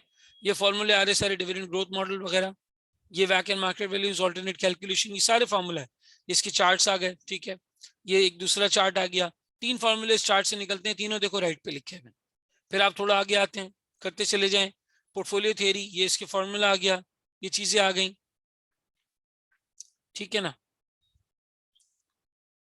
ये आपके पास ये फॉर्मूला आ गया। इस तरह से पूरी ये किताब एक फॉर्मूले के पॉइंट ऑफ व्यू से डिफाइन हुई है। मैं इन दोनों को एक ही बुक बना दूंगा। पिछले बैच के अंदर ये 2 अलग अलग बुक्स थी, एक पतली वाली थी एक मोटी वाली थी, वो 2 काउंट होती हैं। एक कर देंगे इसको, शुरू में फॉर्मूला बुक डाल देंगे, आगे जाके इवेंचुअली जो है वो उसको किताब का फॉर्म दे देंगे, तो आपका एक ओरिजिनल बुक के अंदर ये दोनों चीजें जो है वो इंक्लूड हो जाएंगी। तो ये एक सॉर्ट ऑफ जो है वो बुक का ओवरव्यू हो गया। अब थोड़ा सा आगे चलते हैं, आ जाते हैं हमारे पोर्टल पर। देखो जब मैं पोर्टल की सीक्वेंस की बात कर रहा था ना कि पोर्टल पे एग्जैक्टली यही सीक्वेंस है, सबसे पहले मैंने बुक बुक डाली हुई है। यहाँ पे इंट्रोडक्शन है बीएफडी का, किसी को समझना है बीएफडी एज अ सब्जेक्ट। अच्छा, दो चीजें हैं यहाँ पे। एक ये है कि मैं अपने तौर पे सारे टॉपिक्स की सब चीजें रिकॉर्ड करके ऑलरेडी पोर्टल पे डाल चुका हूँ। आप कहते हैं सर मैंने लाइव क्लास नहीं लेनी, मैं अपने पेस पे, मैं सऊदीया में हूँ, मैं दुबई में हूँ, मैं कतर में हूँ, ओमान में हूँ, मैं अपने पेस पे काम करना चाहता हूँ, मैं क्लासेस देखूंगा और देख के समझ जाऊंगा। आपने जुलाई में बुक ऑर्डर करनी है, पोर्टल को फॉलो करते चले जाना है। अभी अगर लेना स्टार्ट कर रहे हो लेक्चर्स, कोई मसला नहीं है, करंट बुक सॉफ्ट में डाउनलोड कर लो, लेक्चर्स देना शुरू कर दो। जहां जहां चीजें मैंने ऐड की होंगी मैं आपको हाईलाइट कर दूंगा, वो जाके दोबारा देख लेना। एक दफा वैसे ही गो थ्रू कर लेना, सर ने कोई लेक्चर तो नहीं ऐड किया, जितने एरिया में मैंने वो काम किया। ये बुक आ गई। अब देखो varied average cost of capital. Varied average cost of capital का पहले इंट्रोडक्शन, फिर इसकी इलस्ट्रेशन, फिर इसके कॉन्सेप्ट्स, फिर इसकी इलस्ट्रेशन, और फिर उसके बाद इवेंचुअली आपके पास नीचे क्वेश्चंस। कोई भी लेक्चर आप नोट करो आधे घंटे से ज्यादा का नहीं है, ताकि एग्जाम के टाइम पे जब रिवीजन करना हो, किसी को सिर्फ इलस्ट्रेशन देखनी है वो लेक्चर देख ले, किसी को सिर्फ कॉन्सेप्ट देखना है वो लेक्चर देख ले, किसी को सिर्फ एक सवाल देखना है वो लेक्चर देख ले। ऐसा नहीं होगा कि 2.5 घंटे के लेक्चर के अंदर तुम ढूंढोगे कि सर ने फला बात कहाँ कही थी। मैंने सबको सेग्रीगेट कर दिया है और सेग्रीगेटेड तौर पे ये चीजें अपलोड हुई हैं। कैपिटल स्ट्रक्चर थ्योरीज, ये देखें, इसमें भी यही है। पहले आपने ऑल्टरनेट कैलकुलेशन कॉन्सेप्ट बताया, कॉन्सेप्ट के बाद इवेंचुअली आपके सवाल की बारी आ गई। Marginal cost of capital, concept illustration, arbitrage, concept illustration, capital asset pricing model, concept आ रहे हैं, फिर क्वेश्चन आ रहे हैं। पूरा सीक्वेंस के साथ, जो बुक का सीक्वेंस है एग्जैक्टली पोर्टल का वैसे ही सीक्वेंस मैंने रखा है। बस इतना फर्क है कि पोर्टल पे मैंने weighted average cost of capital पहले शुरू करवाया है और बुक में इन्वेस्टमेंट अप्रेजल को पहले रखा है। तो कोई इसमें ऐसा मसला नहीं है, आप weighted average cost of capital पहले करना चाहिए वो पहले कर लें, इन्वेस्टमेंट अप्रेजल करना चाहिए, ये देखो नाम आ रहा है, investment appraisal accounting rate of return, investment appraisal payback period, investment appraisal NPV IRR, discounted payback period, asset replacement cycle, capital rationing, lease versus borrow, ये सारी चीजें यहाँ पे आ रही। किसी भी एरिया को खोलो, जैसे बिजनेस वैल्यूएशन है, बिजनेस वैल्यूएशन का बैकग्राउंड, मेथड, कॉन्सेप्ट्स, इलस्ट्रेशन और फिर सवाल, हत्ता के मैंने एंड में एक टैब बना दिया है आईक्यू पास पेपर्स का। ये जो लेक्चर्स यहाँ पे आ रहे हैं ये इसमें टॉपिक्स में इंक्लूडेड है, ऐसा नहीं इंक्लूडेड नहीं है, लेकिन एक अलग से सहूलियत के लिए टैब बना दिया है जहाँ पे 2008 से लेके 2021 तक आईक्यू के पास पेपर्स मैंने करवाए में 80% पास पेपर्स इसके अंदर है, 80-85% पास पेपर्स यहाँ पर है। आपको कोई आईक्यू के पास वाइज प्रैक्टिस करनी है, टॉपिकल या अटेम्प्ट वाइज प्रैक्टिस करनी है, आप यहाँ से आंसर चेक कर सकते हो। आपको ऊपर वो भूल भुलैया में घूमने की जरूरत ही नहीं, आप आराम से इतने एरिया के अंदर इसको जो है वो चेक कर सकते हैं और जो है वो अपने क्वेश्चंस की प्रैक्टिस कर सकते हैं। तो पूरे एक सीक्वेंस के साथ मैंने इस पोर्टल को डिजाइन किया हुआ है। थोड़ा बहुत इसके अंदर अपडेशन आएगी, जुलाई में आपकी किताब अपडेट हो जाएगी, थोड़ा बहुत इसके अंदर जो है वो चीजें चेंज होगी, रिकॉर्डेड फॉर्म में पूरा रेडी है, पूरा रेडी है। अब कोई स्टूडेंट कहता है सर मैंने लाइव क्लास लेनी है, तो लाइव क्लास में ये होगा, उसका तरीकाकार हम ये रखेंगे कि फॉर एग्जाम्पल हम weighted average cost of capital है, रिकॉर्डेड है, हम लाइव क्लास में शुरू करना चाह रहे हैं, एक टैब नीचे खुल जाएगा live class, weighted average cost of capital dash live class. आप आए, क्लिक करें, लाइव के साथ आप चल रहे हैं, आपके लिए लाइव अपलोडेड है, आप रिकॉर्डेड में चल रहे हैं, आपके लिए रिकॉर्डेड अपलोडेड है। दोनों चीजें हाइब्रिड फॉर्म में यहाँ पे अवेलेबल होंगी।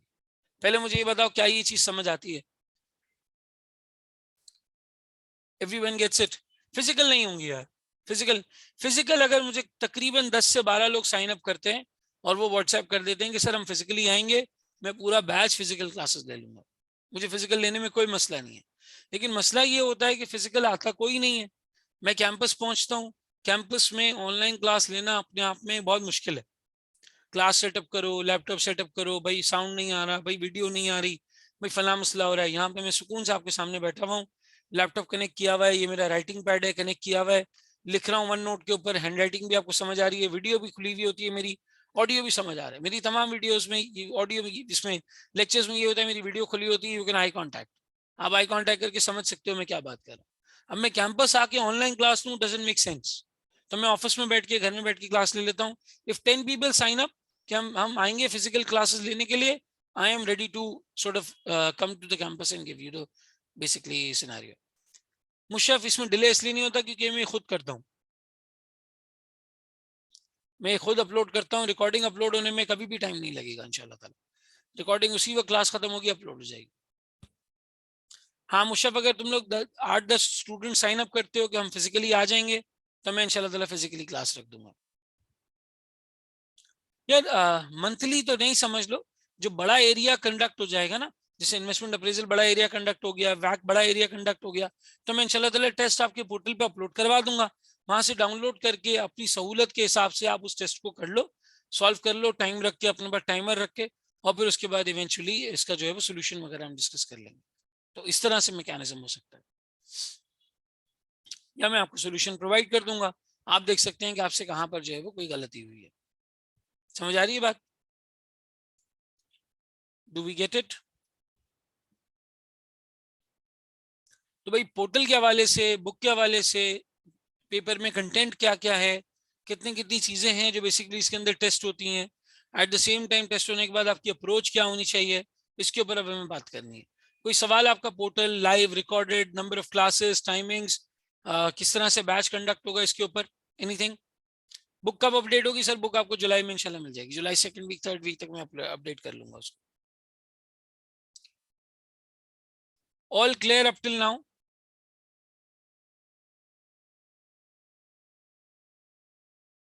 सर हमें पोर्टल वेबसाइट पे एक्सेस नहीं हो सकता या ऐप के थ्रू ही लेना होगा? यार हो सकता है वेबसाइट का ऑप्शन हो, मैं तो अपने पास यहाँ एक्सेस कर रहा हूँ। तुम ताहिर से पूछ लो, ताहिर इंशाल्लाह बता देगा। अगर वेबसाइट का ऑप्शन होगा वेबसाइट से कर लेना, वरना ऐप से कर लेना।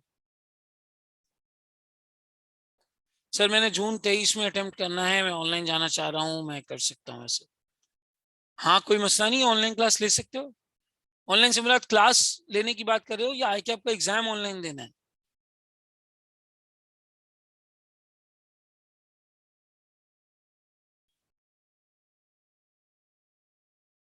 नहीं नहीं भाई, वो बुक का इशू रिपीट नहीं होगा। बेसिकली उन्होंने ये किया था कि जितने भी लोगों की बाइंडिंग वाली बुक्स थी जो अरसे से चलती आ रही है, मैं भी बाइंड करवा के लेके गया था यार 2016 में अपने एग्जाम में, अरसे से चलती आ रही है, सबसे ले ली।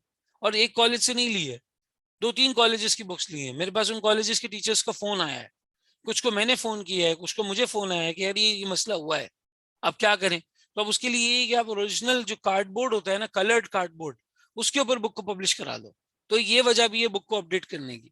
आप अभी ऑर्डर करोगे फाइन भाई, वही बाइंड की भी भेज देंगे। तो अभी ना करो, रुक जाओ थोड़ा सा, और फिर इवेंचुअली इसको जो है वो देख लेना। हाँ हाँ उमेर, ले सकते हो, बिल्कुल ले सकते हो भाई। मैंने प्रीव्यू के लिए लेक्चर्स खुले रखे हुए हैं। ये देखिए हम यहाँ पे, ये वैक का एरिया है, ये प्रीव्यू के लिए खुला हुआ है।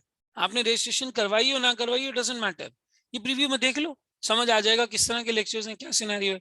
कैपिटल स्ट्रक्चर थ्योरी इसके लिए खुला हुआ है। मार्जिनल कॉस्ट ऑफ कैपिटल के बाद से फिर लेक्चर्स का एक्सेस जो है वो रजिस्टर्ड स्टूडेंट्स के लिए है। आप यहाँ पे जाके देख सकते हैं, यूट्यूब पे डेमो पड़ा हुआ है आईक्यू के चैनल के ऊपर। मैं इंशाल्लाह ताला अपना भी एक सेपरेट सेक्शन उसके ऊपर यूट्यूब पे बना दूंगा, आप वो देख सकते हैं। दिसंबर 22 का ये पोर्टल है, जो लाइव चल रहा होगा उसकी हेडिंग डली हुई होगी लाइव क्लास, और उसी सब्जेक्ट की रिकॉर्डिंग होगी, रिकॉर्डेड। इस तरह से करके आपके पास नाम आ रहा होगा, प्लान क्यू प्लान आई जिसको ये कहते थे। मैं ब्रैकेट में यहाँ रिकॉर्डेड और लाइव क्लासेस लिख दूंगा। जो लाइव क्लासेस चल रही हैं वो लाइव क्लासेस, जो रिकॉर्डेड चल रही हैं वो रिकॉर्ड। जिसने रिकॉर्डिंग लेनी है वो रिकॉर्डिंग ले ले, कोई फर्क नहीं पड़ेगा इंशाल्लाह ताला। कोई आपको ऐसा मसला नहीं है।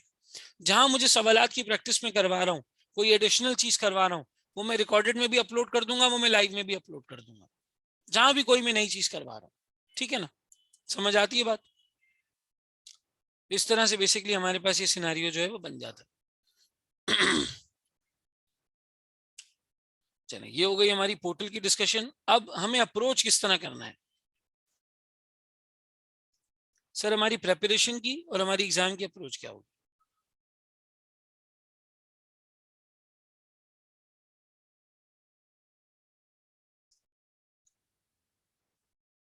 सर प्रेपरेशन के अंदर सबसे पहली चीज, आपको कॉन्सेप्ट लेना होगा ग्रास रूट लेवल से, बिल्कुल ग्रास रूट लेवल से, ताकि आपको समझ आए भाई एपीवी एनपीवी में फर्क क्या है, आईआरआर एमआईआरआर में फर्क क्या है, capital asset pricing model dividend growth model में फर्क क्या है, क्यों अप्लाई करते हैं, ताकि जब सवाल आए, क्वेश्चन आए, आप उसको हैंडल भी उस तरह से कर सकें, वो वाली चीज ना हो। कॉन्सेप्ट बिल्कुल ग्रास रूट लेवल से। फिर उसके बाद उसकी बेसिक इलस्ट्रेशंस, ताकि आपको थोड़ा सा हैंड होल्डिंग मिलेगी यार इस टॉपिक में हम जो नंबर कैलकुलेट कर रहे हैं वो कैसे कर रहे हैं। मिसाल के तौर पे म्यूचुअल फंड्स है, म्यूचुअल फंड्स का बेसिक आइडिया समझा, उसका लीगल स्ट्रक्चर समझा, वो काम कैसे करता है वो समझा, और फिर इवेंचुअली आपने म्यूचुअल फंड्स के अंदर इस बात को अंडरस्टैंड करने के बाद इसकी बेसिक इलस्ट्रेशंस कर ली, बेसिक इलस्ट्रेशन की। और फिर उसके बाद यहाँ पर आप आए क्वेश्चंस के ऊपर। ये क्वेश्चंस आई कैप के भी हो सकते हैं, ये एसीसीए के हो सकते हैं, ये आईसीडब्ल्यू के हो सकते हैं, ये आईसीएमपी के हो सकते हैं। कोई भी बॉडी आप पिक कर सकते हो, कोई भी बॉडी। इनके क्वेश्चंस करने, इतने क्वेश्चंस करने कि एटलीस्ट आपका ना सिर्फ कॉन्सेप्ट रिफ्रेश हो, ना सिर्फ कॉन्सेप्ट रिफ्रेश हो, बल्कि आपको उसका यूजेज भी समझ आए, यार ये यहाँ अप्लाई कैसे होगा, इसमें जो इसने अदर फैक्टर्स वाली बात की है, उन अदर फैक्टर्स में क्या लिखना चाहिए, इसके अंदर जो उसने अदर कंपोनेंट्स की बात की है उसमें क्या लिखना चाहिए, इसकी डिडक्शन क्या बनती है, इसको डिड्यूस कैसे करेंगे, इसके ऊपर रिकमेंडेशन क्या देंगे, इसके ऊपर सजेशन क्या देंगे।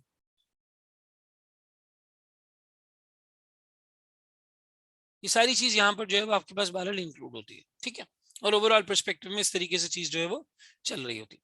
तो ये तीन चार स्टेप्स हैं जिसमें आपने काम करना है। फिर उसके बाद जब आप प्रिपेयर करने बैठोगे तो वही जो एक नॉर्मल तरीका होता है, यू नीड टू रिवाइज, और रिवाइज करने के बाद फिर आप इवेंचुअली अपने मॉक की तरफ जाओगे, यानी अपने मॉक एग्जाम की तरफ जाओगे। एक बात का खास ख्याल रखना है, अपना रजिस्टर मेंटेन करना है, प्रॉपरली मेंटेन करना है। अब देखो स्टूडेंट्स की गलती ये होती है वो रजिस्टर मेंटेन नहीं करते। वो क्या करते हैं, बोलते हैं सर ये जो वन नोट पे आपने लिखा है ना इसका पीडीएफ दे दें, इसका पीडीएफ दे दें जी। अब पीडीएफ आ गया, अब क्या हुआ, पीडीएफ आने के बाद आपके रजिस्टर में तो कुछ नहीं लिखा हुआ। जब आपने एक चीज हाथ से लिखी नहीं है then how do you expect कि वो आपको एक लंबे अरसे तक याद रहेगी। वो नहीं याद रहेगी, कभी भी नहीं याद रहेगी। एक चीज मैंने अपने हाथ से लिखी होगी मुझे हमेशा याद रहेगी, कोई उसके अंदर मसला नहीं आएगा। तो जब इस तरह का सिनेरियो होता है, इस तरह की सिचुएशन होती है और स्टूडेंट्स से उसका पीडीएफ रख लेते हैं, उसकी नोटिंग रख लेते हैं, तो फिर कोई फायदा नहीं, कोई फायदा नहीं उस चीज का। अपना रजिस्टर प्रॉपरली मेंटेन करना है, लिखना है। भाई लिखने का ये मकसद थोड़ी है कि रजिस्टर भरवाना मकसद है। लिखने का मकसद ये है कि आपको चीजें याद रहें, आप उसको ग्रास्प कर सकें। सर कौन से टॉपिक्स को प्रायोरिटी दें, यार प्रायोरिटी तो सबको देनी है। ये देखो मैंने यहाँ पे ग्रिड बनवाई है, ये पूरी ग्रिड एक्सप्लेन की है आपको। यहाँ पे 4 एरियाज हैं, चारों से क्वेश्चन आना है। ये 25 नंबर, ये 25 नंबर, ये 25 नंबर, ये 25 नंबर। बीएफडी का सिलेबस छोटा है, एफ आर जितना बड़ा सिलेबस नहीं है। AFR या कॉर्पोरेट लॉ का सिलेबस बीएफडी नहीं है। बीएफडी कंपेरेटिवली छोटा सिलेबस है, लेकिन फिर छोटे सिलेबस में मसला ये है कि वो लाजमी चीज आती है, आप छोड़ नहीं सकते कुछ। You need to cover everything, हर चीज आपने कवर करनी है, हर चीज को आपने बहरहाल जो है वो ख्याल करना है और ध्यान से लेके चलना है। That's how it is basically. Prioritise करना है इसको। रजिस्टर आपने अपना प्रॉपर्ली मेंटेन करना है, नोटिंग्स करनी है, सवालात की प्रैक्टिस करनी है और चीजों को ग्रास रूट लेवल से समझने की जो है बाल कोशिश करनी है। फिर एग्जाम के अंदर क्या करना है सर, एग्जाम के अंदर सबसे ज्यादा इफेक्टिव होता है आप अपनी रीडिंग टाइम को अच्छे से यूटिलाइज कर लो। वो कैसे करें सर, रीडिंग टाइम में आपने सबसे पहले सारे सवालों की रिक्वायरमेंट्स देख ली। रिक्वायरमेंट्स पढ़ी, आपको समझ आ गया भाई 5 टॉपिक टेस्ट हुए, पोर्टफोलियो थ्योरी आया, एपीवी आया, एमआईआरआर आया, डीमर्जर आया और स्वाप करेंसी स्वाप आया है और इंटरेस्ट रेट फ्यूचर्स आए। बस ये 6 चीजें पूछी हैं उसने। अब आप ध्यान में सोचो यार मुझे सबसे अच्छा क्या आता है। आपने कहा यार एमआईआरआर तो मैंने 2-3 दिन पहले देखा था, एपीवी कल ही देखा है, जो रिविजन कर रहा था रिविजन में ही देखा है, एपीवी अच्छा आता है। Let's start that question, pick that one question. सबसे ज्यादा आसान चीज को पहले पिक करो, पिक द इजीएस्ट वन, सबसे आसान को पहले पिक करो। इसकी करो तुम ब्रेनस्टॉर्मिंग, रीडिंग टाइम में ही ब्रेनस्टॉर्मिंग कर लो, पढ़ लो अच्छे से पढ़ के ब्रेनस्टॉर्मिंग कर लो, उसकी प्लानिंग कर लो। एक सवाल तुम्हारा रीडिंग टाइम में ही पूरा तुम खाका बना लोगे जहन में कि करना क्या है। जैसे ही रीडिंग टाइम एंड हुआ स्टार्ट सॉल्विंग, स्टार्ट सॉल्विंग। अब ये शुरू के 40 मिनट में, इनिशियल 40 मिनट्स में अगर आपने 25 मार्क्स का क्वेश्चन कर लिया, आपका कॉन्फिडेंस बहुत बूस्ट हो जाएगा, बहुत बूस्ट हो जाएगा। अगर आपने इन 40 मिनट्स के अंदर 25 मार्क्स का क्वेश्चन कर लिया, आपका कॉन्फिडेंस बहुत बूस्ट हो जाएगा। काफी हद तक आप अपने आप में एक रिफ्रेशिंग फील करेंगे कि हाँ यार मेरा एक क्वेश्चन निकल गया और मैं बस तकरीबन अभी 2.25 घंटे पेपर करने में जो है वो पड़े में। फिर उठाओ second easiest, second most easiest, क्या अब और सबसे ज्यादा आसान कौन सा है, ये वाला सबसे आसान है, ये उठाओ। फिर आप अगर कोई चीज नहीं समझ आ रही, कोई चीज नहीं समझ आ रही, कोई चीज इशू कर रही है, आप उसको for the time being leave and come back. बाकी सारी आसान चीजें कर लें, कम बैक कर लें। भाई आपने पूरा पेपर सही नहीं करना है। मिसाल के तौर पे आपने पेपर किया 80%, उसका भी 80% ठीक था, एग्जामिनर ने उसके भी 80% आपको मार्क्स दिए, तो भी 51.2 बनता है। पता नहीं लोग क्यों फेल हो जाते हैं। भाई मैं 80% पेपर करके आऊं, जो करूं उसका भी 80% ठीक हो और उसमें भी एग्जामिनर को 80% समझ में आए, तो भी 51.2 बनता है। भाई आप कैसे फेल हो जाते हैं 100 नंबर के पेपर में? हो जाते हैं सर। क्यों हो जाते हैं? लैक ऑफ प्रैक्टिस,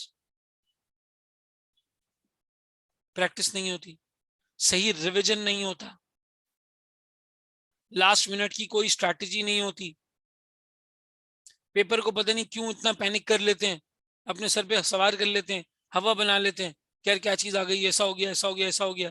थोड़ा भी उस वक्त आप ड्यू टाइम में अगर ये सोचो कि मुझे पासिंग नंबर लेने हैं, तो जितना आपको जो चीज आती होगी वो आप कर लेंगे, जितनी आपको जो चीज आती होगी वो आप कर लेंगे। तो आपकी प्रेपरेशन अप्रोच ऐसी होनी चाहिए, एग्जाम अप्रोच ऐसी होनी चाहिए। जो आपका पोर्टल है,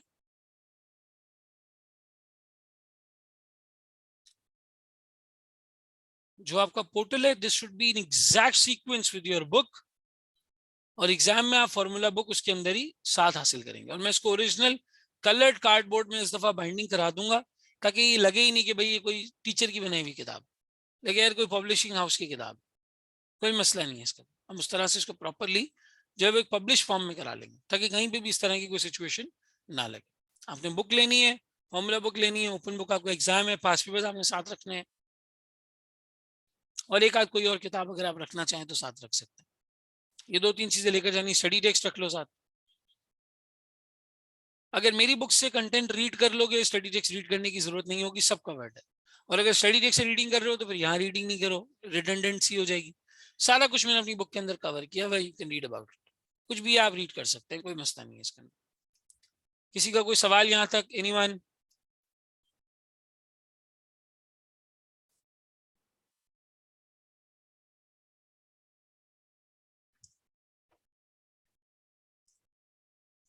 एक मिनट दीजिएगा प्लीज मुझे।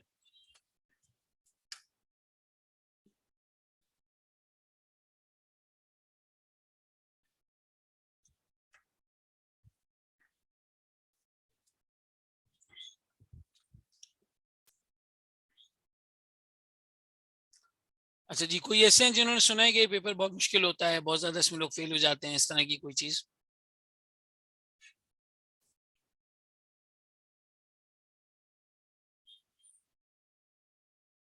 सुना है मुबशिर? क्या वजह सुनी है, क्यों फेल हो जाते हैं?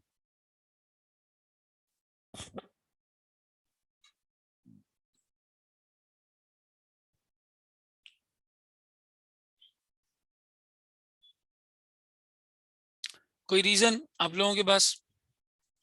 चलो मैं आपको एक चीज बताता हूँ। देखो जब बात अकाउंटिंग की होती है ना, अकाउंटिंग के अंदर एक सेट लॉ मौजूद है, लॉ मौजूद है जो बताता है भाई क्या सही है और क्या नहीं सही है, क्या करना है क्या नहीं करना है। अकाउंटिंग में एक सिंपल आपके पास लॉ मौजूद है। आप ऑडिट उठा लो, एक लॉ मौजूद है। सिचुएशन आती है, सिचुएशन के ऊपर आप अपनी अकाउंटिंग का कॉन्सेप्ट लगाते हो, अकाउंटिंग कॉन्सेप्ट की बैलेंस शीट बनती है, टाई करते हो, चल भाई ट्रीटमेंट हो गया मुकम्मल। जजमेंटल एरिया है, बिल्कुल है, थोड़ा सा है। फाइनेंस का कोई लॉ नहीं है, there is no law existing. तो जैसे कॉस्टिंग के अंदर होता है कि आपके पास कोई वो नहीं होती, यहां पर भी कोई लॉ नहीं बना हुआ, कोई सेट पैटर्न नहीं बना हुआ। सवाल आएगा, असेस करना है, क्या मांग रहा है, कैलकुलेट करना है। चंद एक उसूल जरूर है, जैसे कैश फ्लोज बनाने के उसूल है, आईआरआर निकालने का उसूल है, एनपीवी निकालने का उसूल है, ये चीजें जरूर मौजूद है, but at the same time इस तरह की कोई और चीज नहीं है। सर एनालिटिक्स स्ट्रांग नहीं होती, पैनिक कर जाते हैं पेपर टाइम पे, लेंथ ऑफ पेपर देख के। फॉर्मेट बेस्ड पेपर में है, खुद से रियल टाइम पे फॉर्मेट्स बना के आंसर ड्राफ्ट करना होता है, अनलाइक फाइनेंशियल रिपोर्टिंग। बिल्कुल ऐसा ही है, बिल्कुल सही कह रहे हो, लेकिन यार ये चीज खत्म होती है प्रैक्टिस से। एग्जामिनर जो सवाल दे रहा है वो दूसरी बॉडीज के पेपर देख के ही क्वेश्चन पेपर बनाता है ना। ऐसा तो नहीं है कि उसके ऊपर कोई इल्हाम होता है कि यार ऐसा क्वेश्चन बनाना है। वो चार छह सोर्सेज से पकड़ के उसको एडिट ही करता है। तो अगर घर में हमने 3 घंटे का टाइमर लगा के चार छह पेपर कर लिए होंगे, मॉक एग्जाम कर लिए होंगे, तो we are good to go, हमारी प्रैक्टिस अच्छी हो गई होगी। कोई इसमें ऐसा मसला नहीं है, कोई इसमें ऐसा इशू नहीं है। बट इट्स जस्ट दैट कि हम वो प्रैक्टिस करते नहीं है, हम एंड में उठाते हैं चीजों को।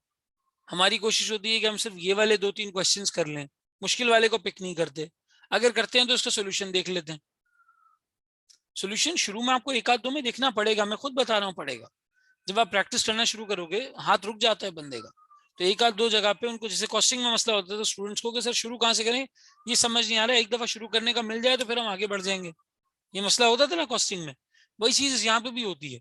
एक आध दो दफा आपने सोल्यूशन देख लिया, कोई मसला नहीं है, लेकिन फिर उसके बाद आप एक पैटर्न बनाएं अपनी प्रैक्टिस का और प्रॉपर तरीके से जो है उसके सोल्यूशन वगैरह जो है वो ड्राफ्ट करें। सही, जितनी प्रैक्टिस होगी उतनी एनालिटिकल पावर स्ट्रांग होगी, उतनी एनालिटिकल एनालिसिस जो वो स्ट्रांग होगी। सर इस सब में जो आप कह रहे हैं, इस सब में किस तरीके से हम इसको जो है वो कोप अप कर पाएंगे, आपके पास ऐसी क्या एक्सपर्टीज है कि आप ये सब करवा पाएंगे? देखिए मैंने अपना इंट्रोडक्शन स्टार्ट में नहीं दिया था क्योंकि काम की बात सारी कर ली। अब मैं थोड़ा सा बता दूं कि इस सब्जेक्ट को क्यों मैं इसे डिलीवर कर सकता हूँ, या वो क्या कैपेबिलिटीज हैं जिस पे मैं इसको इस तरह से डिलीवर कर पाऊंगा। सबसे पहली बात ये कि यार मैंने अपनी आर्टिकल्स में थोड़ा बहुत वैल्यूएशन की साइड पे, एडवाइजरी की साइड पे टाइम लगाया है। ये बिजनेस एनालिसिस और इस तरह की जो थोड़ी बहुत चीजें हैं मैंने कुछ थोड़े अरसे के लिए वहां पे किया जरूर है, अपनी ऑडिटिंग के साथ साथ वैल्यूएशन भी की है, इम्पेयरमेंट टेस्टिंग भी की है, ये वाली चीजें भी की हैं। फिर I went to KPMG Saudi Arabia, pure audit था। लेकिन when I joined Unilever Pakistan, वहां पे मैंने प्योर बिजनेस देखा, एनालिसिस कैसे होता है, रिकमेंडेशंस कैसे निकाली जाती हैं, लाइव बिजनेस केसेस के ऊपर सजेशंस किस तरह निकलते हैं, कैसे वेरिएबल्स को चैलेंज किया जाता है, सेंसिटिविटी एनालिसिस होता क्या है, कैसे सिनेरियो प्लानिंग की जाती है, फाइनेंसिंग पे डिसीजन कैसे लिया जाता है, ये सब वहां पर देखा समझा। And right now I am running my own advisory company, जहां पे मैं पाकिस्तान स्टॉक एक्सचेंज की इन्वेस्टमेंट्स के ऊपर एडवाइस प्रोवाइड करता हूँ। रिसेशन के मामला आते हैं तो क्या करना है, बूम है तो क्या करना है, किस वक्त किस तरीके से आपको मार्केट में ऑपरेट करना चाहिए, अगर आप एक अच्छे तरीके से अपना amount over the period grow करना चाहते हैं, अपनी सेविंग्स को ग्रो करना चाहते हैं, तो उस एडवाइस को देने से पहले, ज़ाहिर क्लाइंट मुझे पे तभी करेगा जब मेरी एडवाइस काम की होगी। उस एडवाइस को करने से पहले मुझे पूरी कंपनी को समझना पड़ता है, उसके बिजनेस को समझना पड़ता है, उसके कैश फ्लोज को समझना पड़ता है, उसका फाइनेंस किस एंगल पे जा रहा है उसको समझना पड़ता है। और फिर वो सब कुछ समझने के बाद इवेंचुअली मैं जो है वो ओवरऑल पर्सपेक्टिव में कोई एडवाइस निकालता हूँ कि हाँ यार अब ये चीज करनी चाहिए, चीज नहीं करनी चाहिए।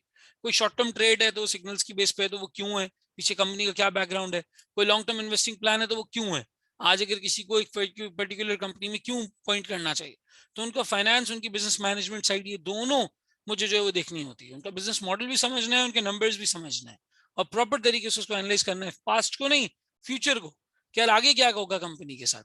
तो ये मुझे थोड़ा सा एलिजिबल कर देता है कि मैं CFAP 3 और CFAP 4 पढ़ाते वो प्रैक्टिकल एस्पेक्ट लेकर आऊँ। म्यूचुअल फंड्स पढ़ाऊँ तो मुझे पता हो गया यार वो काम किस तरह करते हैं, पोर्टफोलियो थ्योरी पढ़ा रहा हूँ तो मैं बताऊँ यार उसके पीछे क्रक्स क्या है, उसका मकसद क्या है, उसका बेसिक आइडिया क्या है, क्यों मैं इसकी बात कर रहा हूँ। तो ये वाली जो सारी चीजें हैं वो इसके अंदर बहरहाल यहाँ पे जो है वो इंक्लूड हो जाती हैं। और दैट सॉर्ट ऑफ इनेबल्स मी कि मैं CFAP 3 CFAP 4 यानी कि BMS और SPM ये दोनों जो है वो उस तरह से डिलीवर कर सकता हूँ। और फिर इवेंचुअली मैं MSA 2 भी डिलीवर करता हूँ फाइनल के लेवल पे।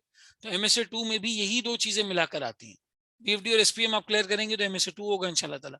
तो MSA 2 में भी यही नॉलेज, यही केस स्टडीज को पढ़ना, यही कैश फ्लोज को बनाना, यही रिसर्च रिपोर्ट्स को नेविगेट करना मुझे हेल्प करता है कि वहां पे भी मैं कॉन्सेप्ट्स को डिलीवर कर सकूं और बाकायदा एक केस हैंडल कैसे होगा, उस कंपनी में रिकमेंडेशन कैसे जाएगी, उसके बारे में बता सकूं। ये बहरहाल छोटा सा एक मेरा इंट्रोडक्शन है। टीचिंग तकरीबन मैं 2015 से चार्टर्ड अकाउंटेंसी के स्टूडेंट्स को पढ़ा रहा हूँ। स्टार्ट मैंने ऑडिटिंग और कॉस्टिंग से लिया था, फिर उसके बाद इवेंचुअली 2000 समझ लें 20 के एंड में फोर्थ क्वार्टर में मैंने जब IQ बना उसी वक्त IQ ज्वाइन किया और तब से अल्हम्दुलिल्लाह इसी प्लेटफॉर्म से अब मैं जो है डिलीवर कर रहा हूँ और किसी इंस्टीट्यूट के थ्रू डिलीवर नहीं करता। ये सॉर्ट ऑफ छोटा सा एक बैकग्राउंड है। वैसे अगर आप टीचिंग देखें तो टीचिंग मेरी 2010-2011 से, क्वालिटी कह लें या जो मेरा एक USP है, यूनिक सेलिंग पॉइंट है, या एक यूनिक चीज है जो मैं करता हूँ, मैं चीजें ग्रास रूट लेवल से स्टार्ट करता हूँ। आई नेवर अस्यूम कि मेरे सामने जो स्टूडेंट बैठा हुआ है उसको कुछ ज्यादा आता है, मतलब आता होगा, ये मैं अंडरमाइन नहीं कर रहा, आपको आता होगा, लेकिन मैं बेसिक से स्टार्ट करता हूँ ताकि अगर वहां पे कोई ग्लिच है भी तो वो पूरा हो जाए। सर इस इंट्रोडक्शन की, हाँ ठीक है चलें, सही है, ठीक है। तो ये वाला सारा जो है वो एंगल है, ग्रास रूट से हम चीजों को स्टार्ट करेंगे। Weighted average cost of capital से आप लोगों की क्लासेस जो है वो स्टार्ट होंगी इंशाल्लाह ताला। जो ये कमिंग फ्राइडे है हमारा, मैं डेट बता देता हूँ आपको, 24 जून। 24 जून का जो फ्राइडे है मैं इंशाल्लाह 7:30 बजे आप लोगों की BFD की क्लास लगवाऊंगा। अगर कोई क्लैश व्लैश आता है, कोई और टाइमिंग है, तो वो आपको टाइम टेबल में पता चल जाएगा, लेकिन आपने टाइम टेबल देखना जरूर है। फ्राइडे वाले दिन हमारी पहली क्लास होगी BFD की। हम इंशाल्लाह ताला weighted average cost of capital start करेंगे। आधे घंटे का कॉन्सेप्ट समझने के बाद उसकी इलस्ट्रेशंस पर आ जाएंगे, कैलकुलेशन करना शुरू कर देंगे, आप अपने रजिस्टर्ड प्रॉपर्ट मेंटेन करेंगे और हम क्लास को कंडक्ट करेंगे। इफ 10 पीपल साइन अप, मैं फिजिकल क्लास कंडक्ट कर लूंगा IQ पे, मेरे लिए और आसान है, ऑफिस से IQ करीब है, फौरन आ जाऊंगा। अगर फिजिकल क्लासेस के लिए लोग साइन अप नहीं करते तो फिर मैं ऑनलाइन क्लास, जिस तरह अभी जूम पे क्लास ले रहा हूँ, इस तरीके से जो वो क्लास लूंगा। मकसद हमारा ये है कि हमें कंपनी के फाइनेंस के एंगल को समझें, पैसे किस तरीके से कंपनी कमाती है, कहाँ इन्वेस्टमेंट करती है, कहाँ नहीं करती है, किस तरीके से डिसीजन मेकिंग करती है, ये सारा एंगल आपने वहां पे जो है वो कवर करना है, उस चीज को समझना है। तो बहुत बेसिक से हम स्टार्ट करेंगे इंशाल्लाह ताला। फ्राइडे से हमारी लाइव क्लास शुरू हो जाएगी। इसी पोर्टल पे चैप्टर के साथ ही दूसरा चैप्टर आ रहा होगा, dash recorded dash live class. आपने रिकॉर्डेड लेना है, सारे आ रहे हैं, देख लो। आपने लाइव क्लास लेनी है, वो सीक्वेंस वाइज इंशाल्लाह ताला मैं अपलोड करता चला जाऊंगा। जो आज की अभी की हमारी ओरिएंटेशन भी 1-1.5 घंटे की, ये भी इंशाल्लाह ताला उसमें अपलोड हो जाएगी। तो हम आज के अपने इस छोटे से शॉर्ट ओरिएंटेशन सेशन को यहीं पर रखते हैं। इसको मैं यूट्यूब पे इंशाल्लाह अपलोड भी कर दूंगा, समझ में आ जाएगा पूरा हमें, और पोर्टल पे भी अपलोड कर दूंगा। फ्राइडे को, कमिंग फ्राइडे को, जून 24 को क्लास रखेंगे, और फिर इंशाल्लाह ताला उसमें हमारी बातचीत आगे बढ़ेगी। कोई सवाल हो, कोई फीडबैक हो, कोई चीज हो, आप व्हाट्सएप भी कर सकते हैं, यहाँ पूछ भी सकते हैं। ठीक है, चलें जी। Thank you so much everybody, thank you for your time, thank you for your patience. अच्छा, मुबशिर करने सर, आप क्या सजेस्ट करते हैं कि अगर कोई रिकॉर्डेड लेना चाहे तो किस तरह पर डे लेक्चर्स लेने चाहिए? देखो, अगर कोई रिकॉर्डेड ले रहा है तो make sure you are taking at least 4 to 5 hours classes each week, per week. 4 to 5 hours सुनने में कम लग रहा होगा, क्योंकि जब आप 2x पे 1.5x पे देखते हो तो ये 2.5-3 घंटे की क्लासेस रह जाती हैं। लेकिन उन 2.5-3 घंटों में जो मैंने सवालात करवाने हैं ना, उसको आप पॉज करके पहले खुद सॉल्व करो। एक तो चलो बेसिक इंट्रोडक्शन की क्लास है या इलस्ट्रेशन है, उसमें मैं एक्सपेक्ट नहीं करता कि तुम पॉज करके खुद करोगे, वो मैंने करवानी है, उसमें सोल्यूशन देख लो, मसला नहीं है। लेकिन जो क्वालिटी क्वेश्चन है, भाई आई कैप का कोई क्वेश्चन है, भाई एसीसीए का कोई क्वेश्चन है, आप पहले पॉज करके खुद सॉल्व करने की कोशिश करें, फिर प्ले करें, सोल्यूशन देख लें उसका। तो 4-5 घंटे की क्लास जब एम करोगे ना, तो प्रैक्टिस के साथ करोगे। जब 17-17, 18-18 घंटे की लोग क्लास ले रहे होते हैं, तो वो सिर्फ सुन ही रहे होते हैं बस, वो खुद से सॉल्व नहीं कर पाते, या वो साथ साथ सॉल्व कर रहे होते हैं। बिलाल कहते हैं सर एसपीएम की क्लास कब से स्टार्ट है? अभी 4 बजे से। तो इसके फौरन बाद 4 बजे हमारा एसपीएम का सेशन है, 4 से 6। वो भी आप सब अटेंड करें अगर आप एसपीएम दे रहे हैं तो। 4 से 6 में मैं एसपीएम के बारे में बताऊंगा, उसकी ग्रेड, उसका angle, how to go about it, कैसे पेपर करना है, कैसे पढ़ाएंगे, सारा कुछ उसके अंदर भी इंशाल्लाह ताला आपके पास कवर्ड होगा। तो एसपीएम की क्लास अभी 4 बजे, अभी आप अटेंड कर सकते हैं। सेम जूम का लिंक है, जो बीएफडी का लिंक है, उसी पे एसपीएम की इंशाल्लाह क्लास हो। और कोई सवाल किसी का भाई? एनीवन?